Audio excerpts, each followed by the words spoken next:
He says, you claim to be rich and successful and have everything you need. Now, this was the church claiming to be rich and saying, I really don't need anything because we have everything.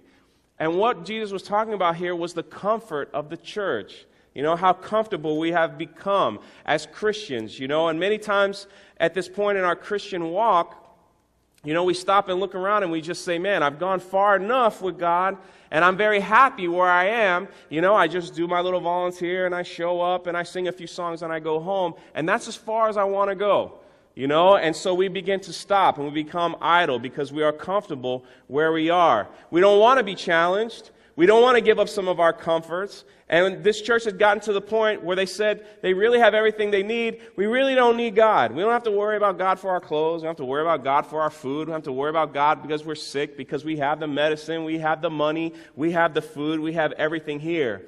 But the truth of the matter is, as a Christian, and many of us know this, we get to the point where God says, listen, there's going to be decisions and things that you're going to do in your life that are going to make you a little uncomfortable. You're going to have to make decisions, you know, and take that, you know, cross the line that are going to be a little unpopular, you know, to some. And there's going to be a point in your Christian walk where you're just going to have to make a little sacrifices, and you have to make that choice. Do I keep following God? Do I keep walking that narrow road? Or do I say, no, I'm comfortable right here. Life is good. I'm just going to stand here idle for a while.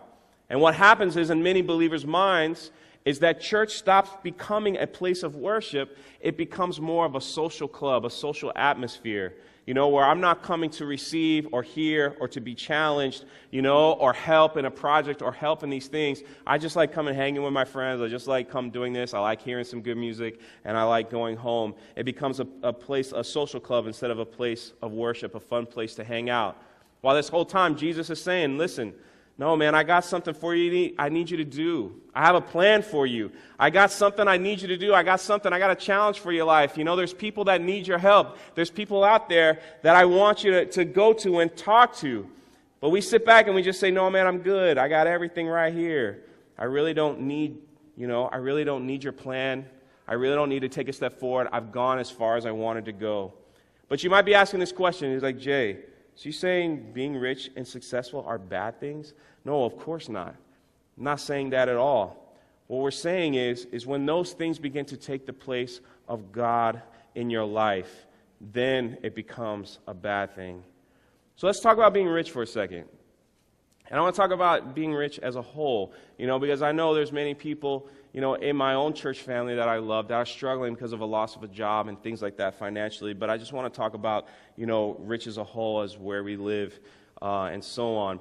When I was in Africa in 2007, one of the questions that asked me by one of the World Vision leaders who grew up in Nairobi and lived in Nairobi, he asked me this question and I just, you know, I never forgot.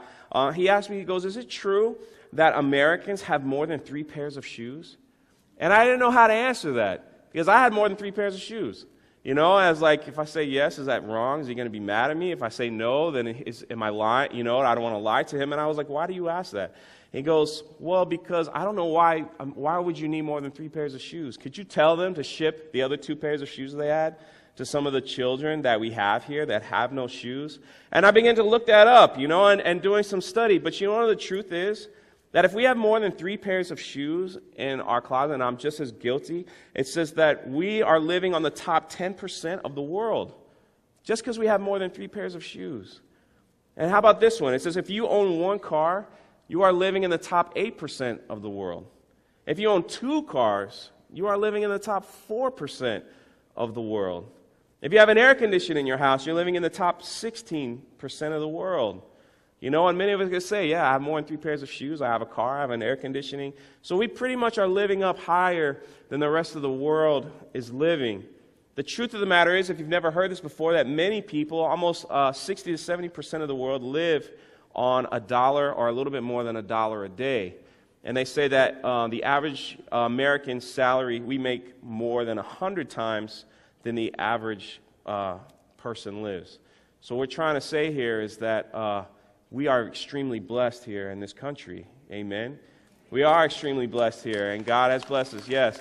So what we're trying to say is that when Jesus is saying, man, You know, when we are rich, we look at ourselves and say, man, we are rich here. We do have issues and we do have problems and we do have those things, but we are rich. I heard a guy say, I heard a guy tell me, he says, you know how I could tell that America is so rich? It's because we have a TV show that's called Man vs. Food. Has anybody ever seen that? And you guys know what happens, right? At the end of has anybody ever seen that show? At the end of the show, the guy tries to do a food challenge. And he tries to eat so much food and pack all this. It's kind of gross, actually. He actually eats a lot. And, while there's people that are in need of food. And we also have a show called Survivor. Anybody ever watch Survivor? You want to know how crazy that is? We actually are going to pay an American $1 million to live in a country for 40 days that people already live in. You guys get that? People already live in here, so we're going to strip away their cell phones, their Facebook, their air conditioning, their cars. Let's see if they could survive for 40 days. And if they do, we'll give them $1 million on top of that. That's how people know that we are living in an amazing, amazing country. You see, the point, though, here, this church of Laodicea, they were so rich that they had too many clothes to wear. They had too much food that they were able to be wasteful. They had medicine, to treat themselves when they were sick. But the problem is, they just sat around when they could have made a difference in so many other believers' lives in the known world at that time. They could have made a difference, and God is saying, man, you're just sitting here idle. You're sitting here idle. You have become what they call a lukewarm Christian. They also had what they call a lukewarm faith. Their faith just became idle. They had just enough money to take care of their problems that their faith was just kind of weak, that they didn't have to stretch out and have this faith in God. So their faith just became idle. And one of the biggest issues with this church is that they came first. Like, yes, okay, we'll donate some things, but I got to make sure I have mine first. Yeah, we'll give a little bit to this, but I have to make sure, that I take care of myself first, that I have the best things, that I have the nice clothes, that I have this, and then I'll give my leftovers, to those in need. And Jesus is saying, no, that's not how it works here. That's not how it works. And because of this, you are being idle, and you're making me sick that I want to spit you out of my mouth. Jesus goes on to say this in this same verse. He says, you do not know how bad off you are. You are pitiful, poor, blind, and naked. It's amazing how Jesus uses these words because this church of Laodicea said, man, we are successful. And Jesus says, no, you're pitiful. They said, man, but we're rich. He says, no, really, you're poor. He says, no, we have medicine that could treat people's eyes. He says, no, but you're really blind. He says, yeah, but we have the best clothes. He says, but yet you're really naked. And the scary part of this verse here, one of the scary things is that when you read the Bible, these words do not describe people who are saved. We sing that song, Amazing Grace. I once was blind, but what? But now I see. And these are not description of people who have a relationship with God. These are people who don't have a relationship with God. And the scary thing is, this was Jesus talking to the church. He wasn't talking to the outsiders. He was talking to the church.